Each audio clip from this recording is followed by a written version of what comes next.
Since the Russian intervention, we've been mobilizing the international community to condemn this violation of international law and to support the people and government of Ukraine. This morning, I signed an executive order that authorizes sanctions on individuals and entities responsible for violating the sovereignty and territorial integrity of Ukraine or for stealing the assets of the Ukrainian people. According to my guidance, the State Department has also put in place restrictions on the travel of certain individuals and officials.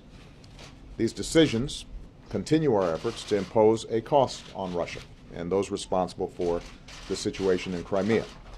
And they also give us the flexibility to adjust our response going forward based on Russia's actions. We took these steps in close coordination with our European allies. I've spoken to several of our closest friends around the world, and I'm pleased that our international unity is on display at this important moment. Already we've moved together to announce substantial assistance for the government in Kiev, and today in Brussels, our allies took similar steps to impose costs on Russia. I am confident that we are moving forward together, united in our determination to oppose actions that violate international law and to support the government and people of Ukraine. And that includes standing up for the principle of state sovereignty. The proposed referendum on the future of Crimea would violate the Ukrainian Constitution and violate international law. Any discussion about the future of Ukraine must include the legitimate government of Ukraine. In 2014, we are well beyond the days when borders can be redrawn over the heads of democratic leaders. While we take these steps, I want to be clear that there is also a way to resolve this crisis that respects the interests of the Russian Federation, as well as the Ukrainian people. Let international monitors into all of Ukraine, including Crimea, to ensure the rights of all Ukrainians are being respected, including ethnic Russians. Begin consultations between the government of Russia and Ukraine with the participation of the international community.